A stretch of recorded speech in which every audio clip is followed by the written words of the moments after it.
Good evening, everyone.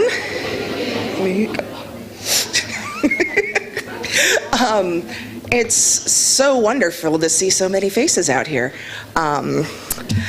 My name is Kathleen Hertel-Baker. I'm the outgoing past president of ACWR, and I'm also the director of archives for the Sisters of Charity of Nazareth in Bardstown, Kentucky, which is just about 40 minutes down the road, so this is really home for me. So on behalf of the entire ACWR board, I want to be the first to officially welcome you here to Louisville and to the beautiful Brown Hotel. We don't have enough good things to say about the folks here who had helped us plan this conference. And I also want to thank those of you who had to brave the weather and the hurricane to get here. Thank you so much for doing that and for joining us.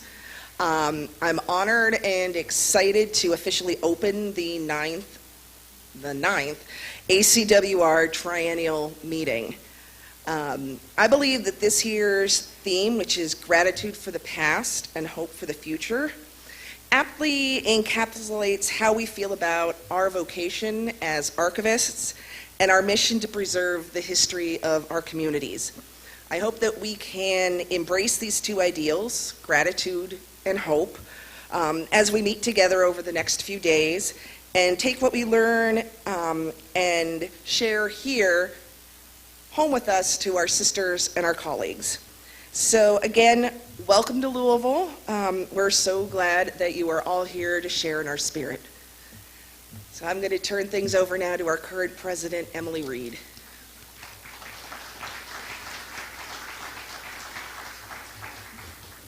Hello, my name's Emily Reed. I'm with the Sisters of Mercy right outside Belmont, North Carolina. And I am honored today to introduce to you our keynote speaker. Sister Ray Maria McNamara is a Sister of Mercy from the South Central community of the Sisters of Mercy of the Americas, which encompasses 12 states, Guam, and Jamaica. She is currently the Mercy Integration Program Coordinator for the community, and prior to this appointment was the Director of Mission Advancement for their community. Previously, Sister was a professor of theology and Christian spirituality at the University of Portland in Portland, Oregon, and she taught biology and earth science in grades 7 through 12 before doing graduate studies in systematic theology and Christian spirituality. And then on a just more personal level, I will say that Sister Ray Maria is also one of the happiest and most fun persons I've ever met. It's always a pleasure to have her around, and I'm thrilled she could be here today with us.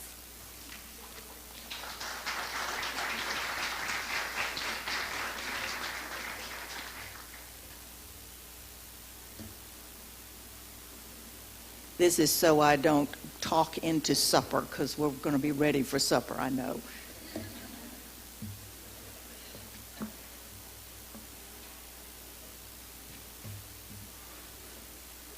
Good evening. I cannot tell you how excited I am to be here. You could tell from the introduction that I'm not directly related to archives, so it's okay if you're sitting there thinking, and so why is she speaking to us this evening? I've asked the same question of myself. I have found myself getting into situations where I think, how did this happen? What happened? What happened? I was being taped for a video for the Sisters of Mercy. This was years ago, and I went to a formal TV studio place, and I walked in the door, and there was an entire room full of Emmy awards. And I thought, I almost turned around and walked out the door. I said, I am not the woman for this. But I am excited to be here because I have benefited from your work. I am a researcher, and I have had 2 significant opportunities to do research on the history of the Sisters of Mercy. And I'm going to be sharing a little bit about both of those projects with you, and then sharing with you some of my reflections from that. So this is kind of like a quasi case study, if you will, my presentation. But as I thought about being with you this evening, I found myself feeling very humbled and deeply honored to be here with you. And I want you to know, before I even get started, how I respect and appreciate and honor you for the work that you do. I was talking to one of our sisters several years ago, and I was saying, I think when I retire, sisters don't retire, and I've had multiple jobs, but when I'm phased out of travel, I guess, and that day will come, I think I'd like to work in the archives. Don't panic here. Don't panic. Be afraid maybe, but don't panic. And the sister said to me, she looked at me and she said, "Why?" And I looked at her and said, "Why not?" I said, it's full of this electric energy that's the story that we're a part of. And she looked at me like I had at least 5 heads. So, and I looked at her back as if she had 6 heads. So we were kind of balanced. You'll hear me refer more than once in my remarks that I see you and your work as building a bridge. And I'll talk more about that later. But you are a bridge builder, the one who actually creates links with the story of the past, the story of extraordinary women, with what is yet to come. So you are the "and" in the title of your conference. Gratitude for the past and hope for the future. You are the "and." You are the both "and" maker in that expression. And I noticed that got given to me as the title of my talk, so I had great fun playing with this, so I'm grateful for that. But a little bit more about myself. In case you couldn't tell, I'm Southern. The accent that you hear is South Carolina, upstate South Carolina. I was born and raised in Greenville and spent all of my growing up years. So, and I'm a little tired. I was, my travel plans were changed by Hurricane Florence. I was going to fly in today, and I left home yesterday to drive. So I've been on the road a while. So I know I'm a little tired, and my accent gets a little thicker the more tired I am. So bear with me, please. I am an educator. I have taught school my whole entire life, or have gone to school to learn how to teach another subject or be in another field. As Emily said, I am a Sister of Mercy, and I am happy to say I've been a Sister of Mercy for 41 years now. So when I think about that, I think, oh my goodness, that's a long time to do anything. I am a biologist, first of all, and so I studied a lot of science and a lot of math, and people who know me will just go, yes, she talks about science all the time, and that is true. But what the part of science that has fascinated me always has been the relationships that we see in the natural world, the relationship of living organisms with their environments, the relation of one type of environment or ecosystem with another. So I've always been searching for where are the connectors. And so it was interesting to me as I was reflecting on being with you that all of a sudden that word "and" just popped out of the title of your conference. And I said, archivists are connectors, and their work is connecting. So I said, oh, this just fits me to a T. I'm a theologian, and my area of specialty is Christian spirituality. And it was actually in my theological studies that the light bulb went off for me in terms of history. I am not a historian. I don't think like a historian. I don't function as a historian. In fact, I was a true scientist at one time in my life, which meant there is no use or need for history. You know, it's all about what's in front of you and finding the proof of whatever it is you're seeking to discover or to understand more. And so I didn't know any history. I didn't pay attention to history classes when I took them in junior and senior high school. And because I was in the advanced group in college, I didn't have to take history. So wasn't I lucky? I thought I was. And I went to a university that focused primarily on math and science. So I was like, woohoo, I don't have to take history. So I've never studied world history. What a fool I was. And it came to haunt me when I did doctoral studies in Christian spirituality, and one of my comprehensive exams was on the history of Christian spirituality.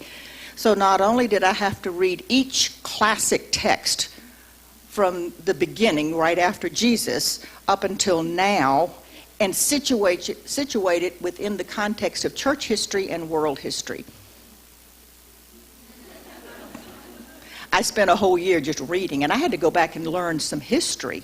And then I began to see relationships. Things don't just pop up on their own. There is a context that gives rise to what happens.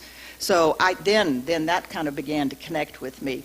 And I'll tell you a funny story on myself. I was a research assistant for a well-known theologian and professor where I studied. And one day she says to me, "I want that bottom file drawer emptied out, please.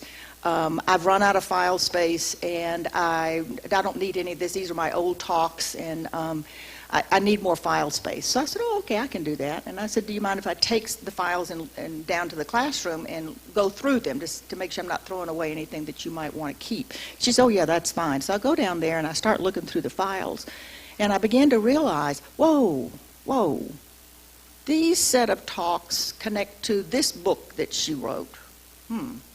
There's a connection here.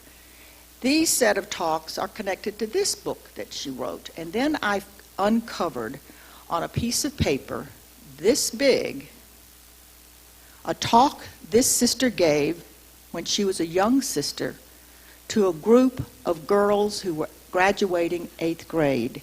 And it was written in her penmanship, in her hand, in pencil.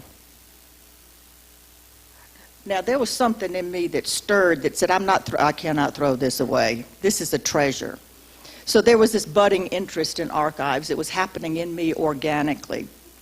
So I actually went to this sister, who I was terrified of at the time, because she was brilliant. And I said to her, we need to have a conversation. I said to her, we need to have a conversation.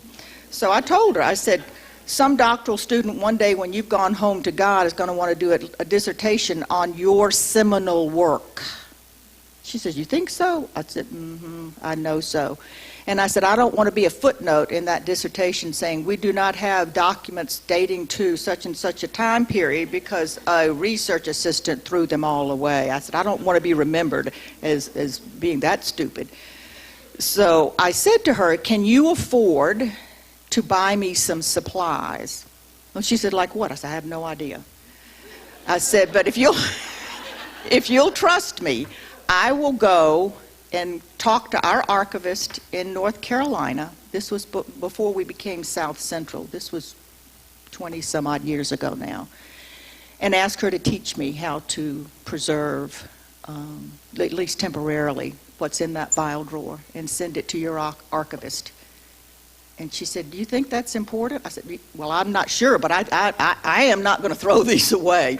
And so she said, "Okay." So she agreed to pay, and I found out what I needed, and the number 2 pencil, and the acid-free, and the writing on the outside of the file folders, and I started that project. It took me quite some time to do.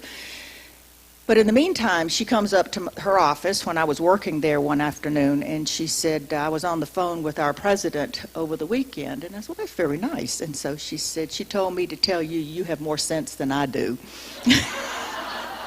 Thank you very much. So that was my kind of beginning into dabbling with what is archives and why the work of an archivist is essential, absolutely essential.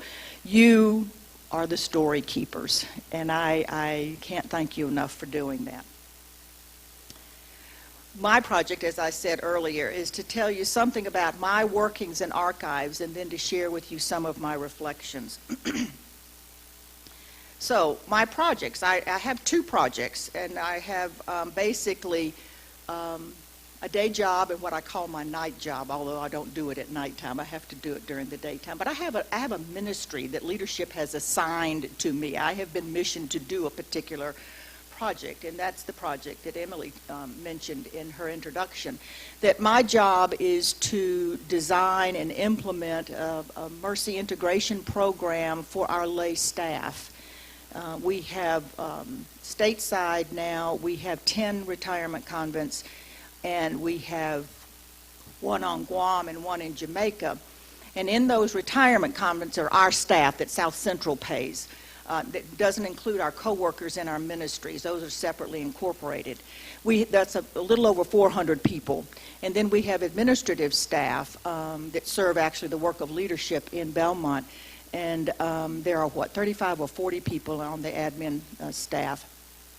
And to actually help the staff to become more, to understand the Sisters of Mercy more, but then to also begin to integrate mercy for their own into their own lives. That when they leave employment with us for whatever reason, we need to gift them with mercy that lives inside of them for their sake and for the sake of their families and their friends and the job that they go to next. So I had to write this program. And so I've written the first part of the program, which is a 3-hour part, is an introduction to the Sisters of Mercy. That's done and implemented. And in this program, I deal with questions: what's a sister? What are the vows? What's our mission? Our history? Pay attention. What's our history? Prayer, the role of leadership, an understanding of our corporate structure and where they fit into the corporate structure.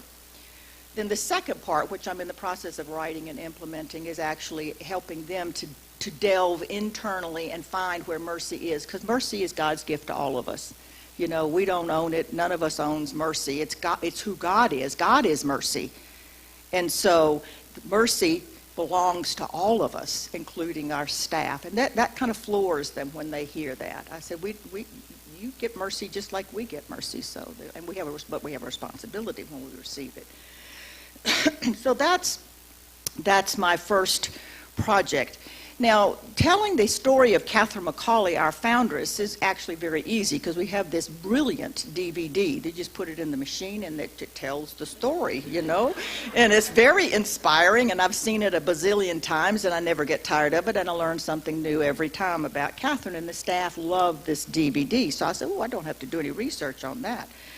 But then I thought, okay, so that's the story that's the big umbrella story. But then there are local stories, and we have these 10 retirement convents are in multiple cities in multiple states.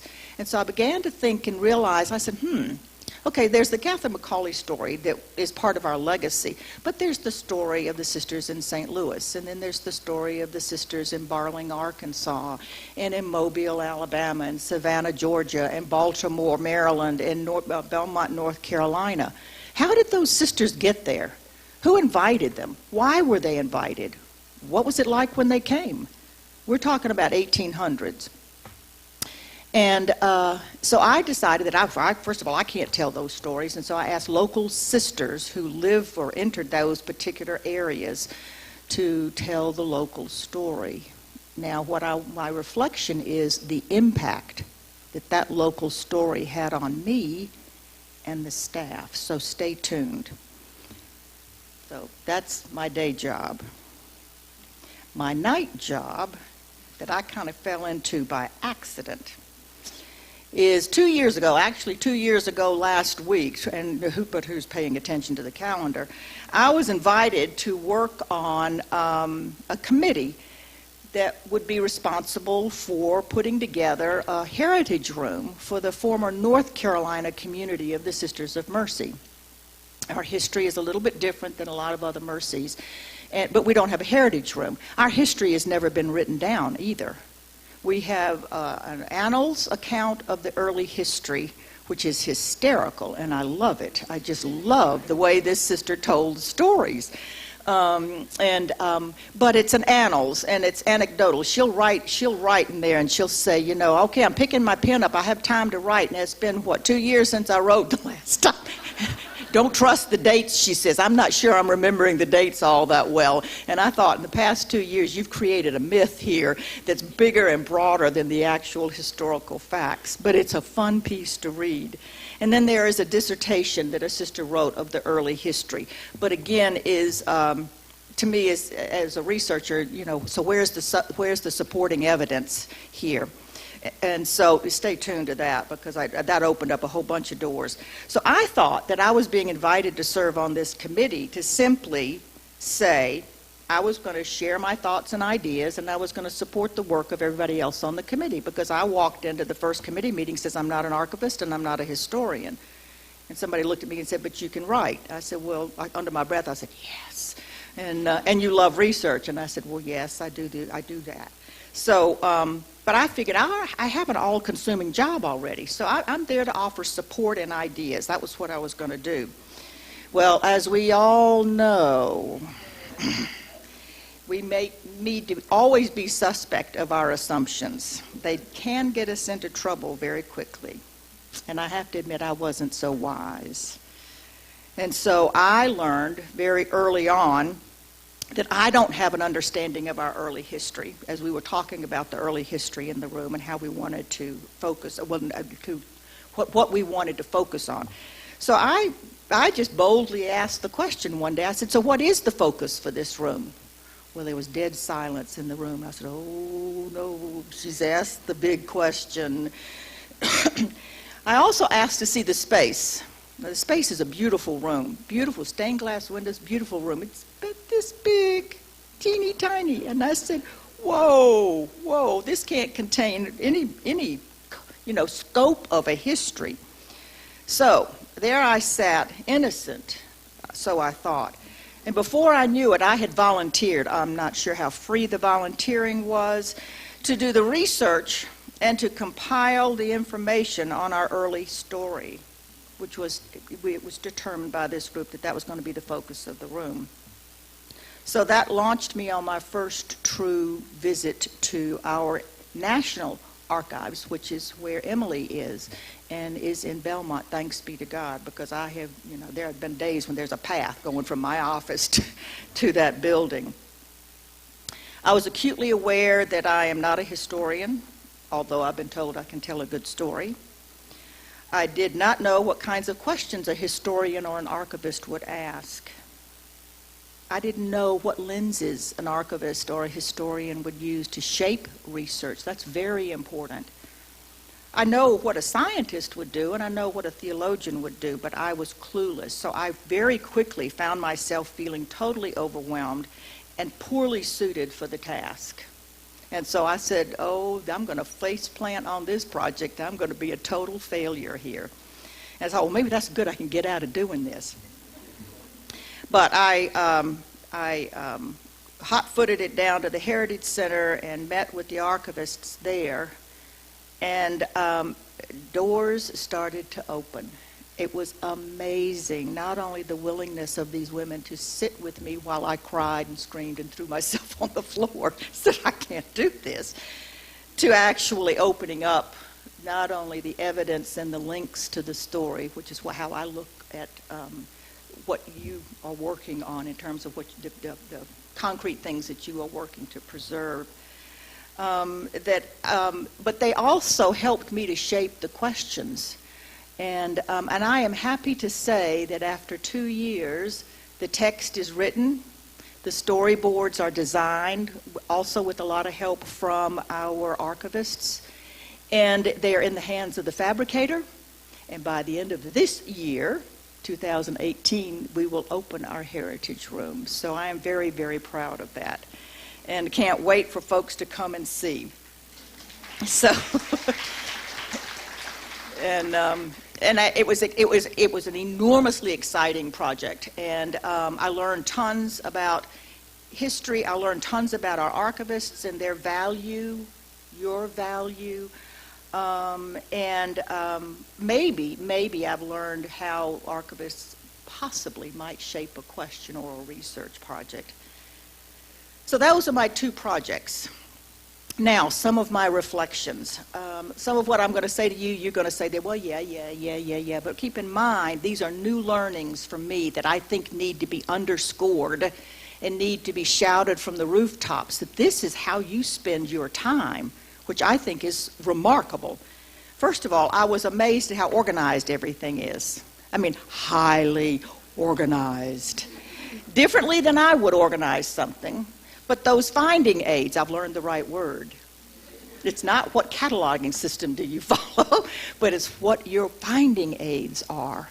And it's like a tree, and it has all these branches that go off, kind of like a bloodline, if you will, and how they're so connected. And how do you come up with a finding aid? How do you? I don't don't tell me because you'll overwhelm me, but to design a finding aid is remarkable, that has enough room to contain the whole of what your collection has, but also is contained enough to actually be helpful if you're trying to find something. So that's amazing. That's like your miracle workers doing that. The volume of materials that are in your collections is mind-boggling. I went into in the Heritage Room into our, I just forgot the name of that big giant room with all the bookcases. The repository, shame on me. And it's a mile-long shelving, rolling shelves. I go in there and I go, whoa, whoa. Amazing, but whoa. And so they said, well, this is where the North Carolina collection is. And so I said, okay, thank you very much. But it's 2 long rows of shelves for this teeny tiny little community. So I was like, whoa. And then I got to see the artifacts room where a lot of the artifacts are stored. And got to learn about artifacts that can come out because they're not too fragile, and some artifacts that could come out when they first arrived and are now not come outable anymore because they've become too fragile. The value of the materials that are being preserved, the value that is attributed to really words on paper or, three-dimensional artifacts. It's like you enter a sanctuary when you enter the archives. And that's how I feel about entering any archives, whether it's a heritage room, and I visit heritage rooms everywhere I go. I want to see how they did theirs. But in the archives, I view archives, the space and what's in it, including yourselves, as a sanctuary, a holy place.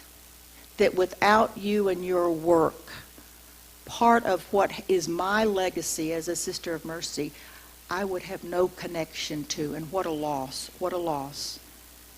But it's not preserving the stuff for the past's sake, but you're preserving it for the sake of the future. The story that you tend, the story that you dedicate your lives to, that is your ministry, it is your vocation, to use your word, Kathy. That has value, not just for the purpose of saving the past, but so that the past can influence the future, so that the past makes and can help to shape what's to come. And as you know, the future of religious life is in massive, massive transition right now. Massive. That doesn't have to be a scary thing. If you go back and you do it, you know the story. You know that in every congregation, sisters dealt with many more hardships than we're dealing with now, with many more scary things, and they persevered, and something extraordinary came out of that.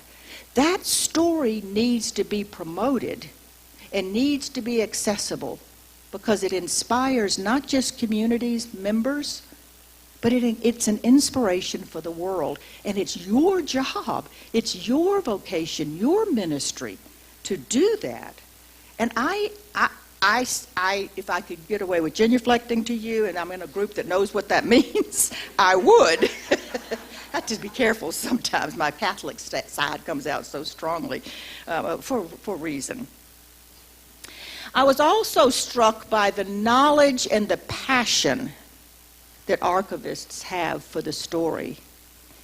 Now, I have the great privilege of having lived with 2 archivists, Paula Diane being one, our rooms just down the hall from each other, and Sister Mary Andrew, who was the archivist for the former North Carolina community before we merged to form South Central. And I love it when they get going telling stories. They know dates. I would put money on Paula Diane's knowledge of dates. Boom. Bar none. Okay, her mind is a steel trap for the story. And that's amazing, absolutely amazing. And her passion for the story, don't get her going because you'll be there for a while, but her passion just it oozes and oozes and oozes. And the same thing with Sister Mary Andrew. But when I went down to the Heritage Center, where our archivists are lay women, and we talked about the story, and my eyes fill up to this day, their passion, Emily's passion for the story, is no less than a member's passion for the story. That was a brand new learning for me. A brand new learning. And the reverence and the respect for the story was the same. And I thought, wow, wow, wow. I began over time, thanks to the archivists that I've worked with, to realize how impactful the story is in their lives. They showed me that your work is not a job. It is a ministry. It is part of the mission of the congregation that they work with. The dedication both of sister archivists and lay archivists, there's a tireless dedication to the preservation of the evidence and the links to the story. And I use those two words, not the stuff, but the evidence, that the story that is told by word of mouth is real, because you have evidence of that story. The links to the story I think of in terms of the three-dimensional artifacts. And this came home to me my first time visiting Dublin, Ireland. And where do you go in Dublin when your Sister of Mercy? There's only one place, Bagot Street, and to Catherine's house. And I went there and was overwhelmed just getting to walk through the front door. I never thought I'd get to do that. Well, downstairs in the basement, there is a heritage room that contains a lot of artifacts, actually from Catherine, her cincture, her prayer book, the enormous ring of keys with ginormous keys on them. I was just like, wow, she had the keys to the kingdom here. So I was like, which one gets you into heaven? This is good news. And her rosary and her will. Now, it was all in an enclosed, protected cabinet, but there was her ring. Her simple silver ring. And the sister that was with me saw how, of course, the whole front of my top by this time was just dripping wet. I was just weeping and weeping, but being touched by everything. And so this sister said, don't do anything and don't touch anything, she said. I'll be right back, because I was going to break into the box and woohoo, look at all this stuff. As a biologist, I knew that Catherine's DNA was in that cabinet. Little degraded, but still there. So I was like, oh, this is so exciting. And so she came back with somebody who had the key to the cupboard. I was like, oh, she's my best friend. And so she opened it up and opened the top. And I'm like weak in the knees. And she took Catherine's ring. It barely fits on my little stubby, fat little finger. And she handed it to me. And I knew that I was in contact with as close to the biological Catherine as I could ever get. And what that did to my sense of being a member of her community, there are no words to describe that. So that simple $2 ring was a link to a legacy that I'm part of, and to a woman who I admire to no end. So the artifacts are links, and the documents are evidence of the story. And I learned that our archivists, not just this, you expect the sister archivists to be kind of excited about this. If they're not, then they have some serious soul searching to do. I expect them to be excited, but to have people who don't have to be excited blows me away. Our archivists in the Heritage Center helped me to begin to embrace the fact that my particular story as a Sister of Mercy, I need to write that down, because it's part of the meta story of the Sisters of Mercy, plus being part of the meta story of all congregations of women religious in this country in particular, because women religious have been through a lot in this country and have built so much of this country, the hospital system, the educational system. And so when I have traveled around, and I visit heritage rooms, and if there's an archivist in the room, I'll go find him or her and want to sit down and talk about that. The archives, how they do their work, what are some important things that they are uncovering, what are some of the ways they preserve things. Often I will hear, not often, rarely, but I have heard it, the whole question of lay archivists versus sister archivists. And I use the word versus deliberately. Should we have one or should we have the other? And of course, me, who was always looking for where's the and, where's the both and, that's a horrifying question. It's a horrifying question for me for anything. You know, the either or. That's a divisive way of looking at something. You know, so I remember saying to somebody, I looked at him and I said, well, I don't even understand the question. I don't understand the question. Because by this time I had experienced the impact that the story is having, continues to have, not only on the sisters who tend the story, but also on our lay archivists. And I would suggest that it's actually helping the lay archivists in the shaping of their own lives, their personal lives, their non-work related lives. So I say that to you to encourage you, where are the ands? We need both. We need the sister archivists. Their perspective comes from actually inside the story. Inside the story. The sisters are living the story now. Their perspective is vital to the perpetuation and the continuation and the telling of the story. Hugely important and never to be minimized. But our lay archivists come from the unique perspective that they're not members. Now, it's a given that both groups are passionate about the story, have the skills to work on saving the story, preserving, and making available the evidence and the links to the story. So that's a given as far as I'm concerned. That's not even debatable.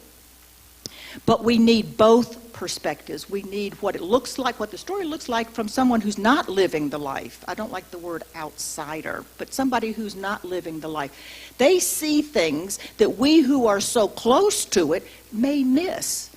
You know, we are so busy looking at a tree in the forest that we forget what the forest looks like. And so somebody comes along and says, whoa, there's this ginormous forest out there. And it looks like X, Y, Z, and la, la, la. And this is where the tree that you're working on fits into the forest. Oh.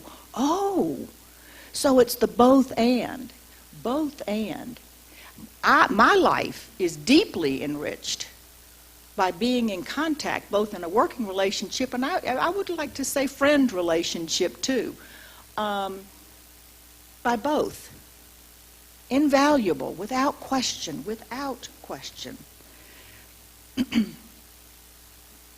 So in my experience, all of you, your mission, like that of women religious, and I'm talking about both lay and sisters, there's a mission to what you do.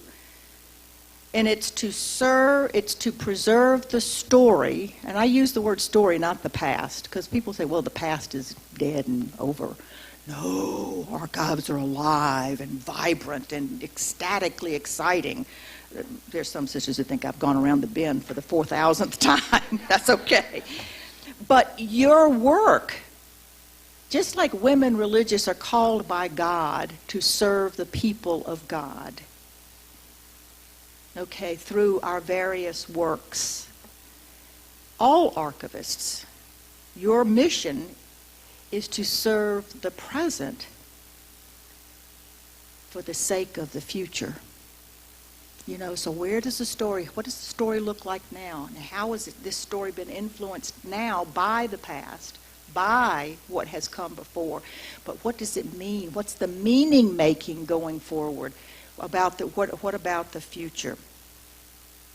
So please, I cannot say enough. Both and. We need both. always, both. Excuse me. I'm ahead of myself here.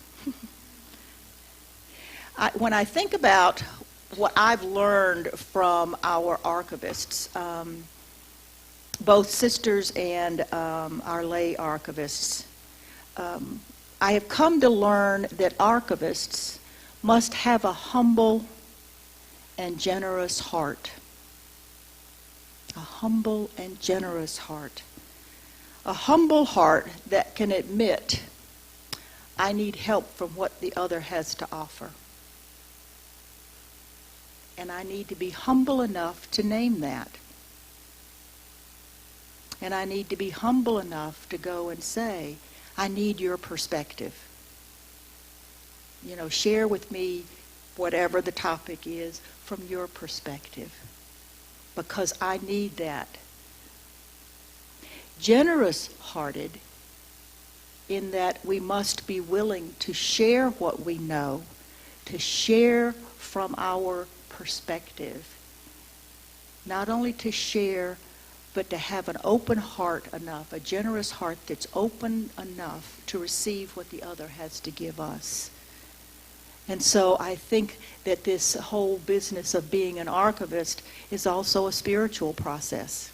That's a spiritual journey that we all go on. How to grow into a heart that is humble and generous at the same time. And it's a process. It is a process. It's about giving witness and making meaning in the works that we do. Now that's just some of my reflections on my night job, the Heritage Room. Now let's go back to my day job where we were telling this. Remember, we were telling the history, particularly the local history. Well, that introduction to the Sisters of Mercy is done now with new hires, and so it's ongoing. And I get to read the evaluations. I've got trainers now in all the locations that are doing this program.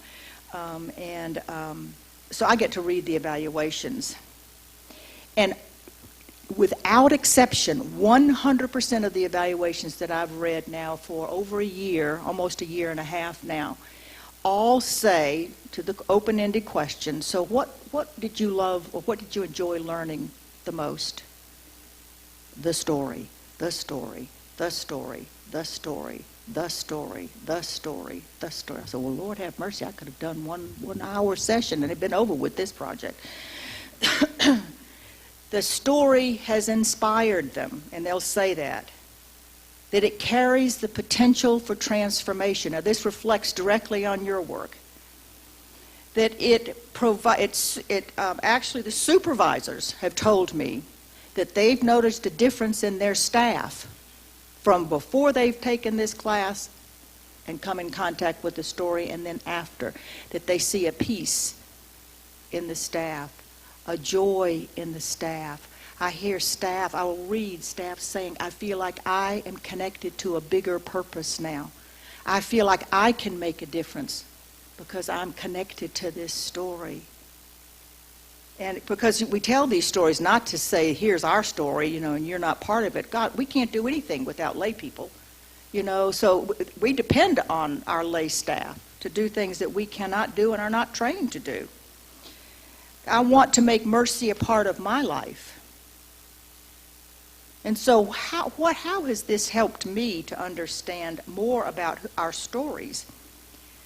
And what I've come to realize is that our stories, like our ministries, and all the people who have been helped along the way, are part of our legacy. It's not just our works. Our stories are part of our legacy. Part of what we give to the church and what we give to the world. So it's not just about our good works. It's not about the ministries that we hope will endure past our workings in them.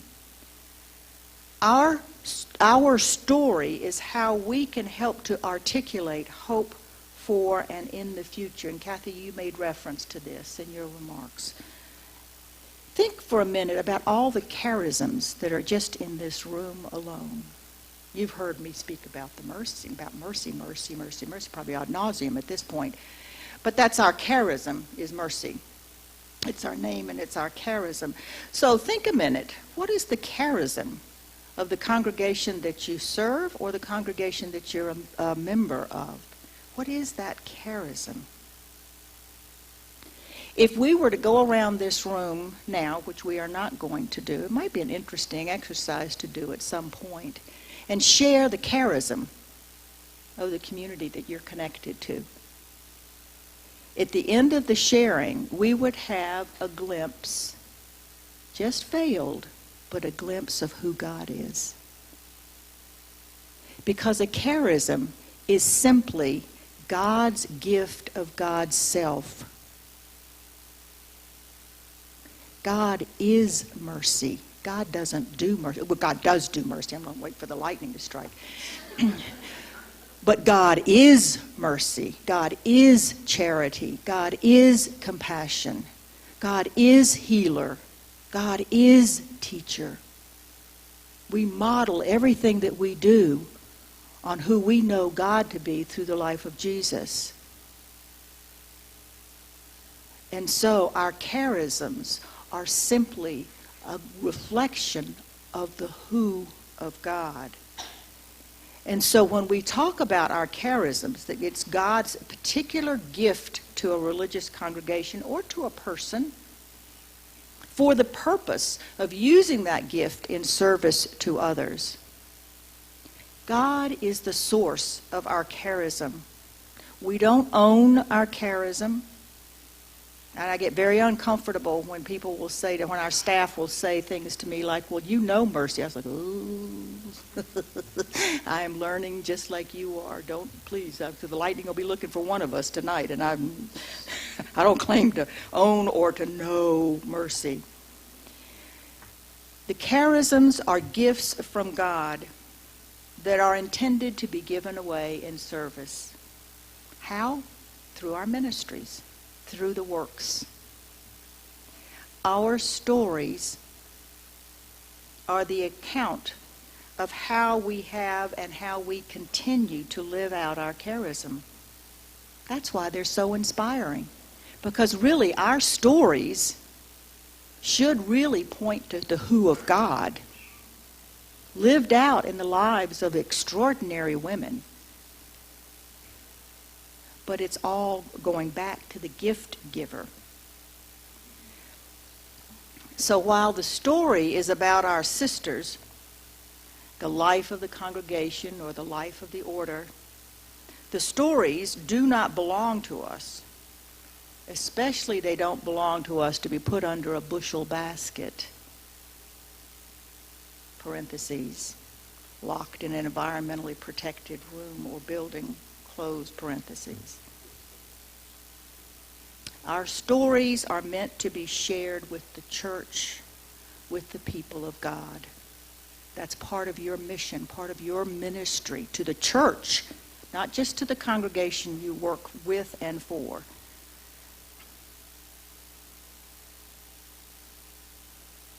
Our story, our stories, because there are multiple stories in this room, are meant to be shared for the good of the whole. So from my experience, your task is as much about making accessible, available, the story, as well as promoting that story. So how do we promote the stories as archivists? You know the story better than I would say most other people, and that I include myself in that. So how do you not just preserve it very, very well, but how do you promote the story? Or who can you work with to promote the story? So I'm saying for the last time now, and you're going to say, thank goodness, it's about preserving what was for the sake of what is to come. So you stand at the intersection between the past and the future. You are the and. You build the bridge that links what was with what is yet to be. So I say to you this evening, You are valuable. Tend well, please, tend well your call to work at the intersection of gratitude for the past and hope for the future, the task of building bridges. You are charged with a precious and a sacred ministry. As a researcher, I am indebted to you, and I appreciate and reverence each of you and the work you do. Thank you, thank you, thank you for your generous and humble hearts, because you could not be successful in your work without both. And I especially thank you for this opportunity to share my reflections with you. And be assured of my prayers for a successful conference. And know that I wish you all an abundance of blessings. Thank you.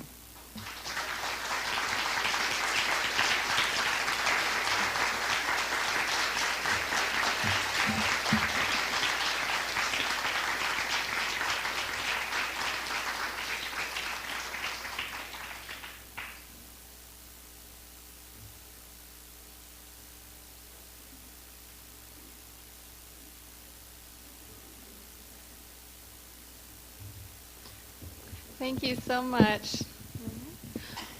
Well, now we will proceed to our reception, which is going to be held outside on the rooftop terrace. If anyone has any questions, feel free to flag down anyone with a little red ribbon. Thank you.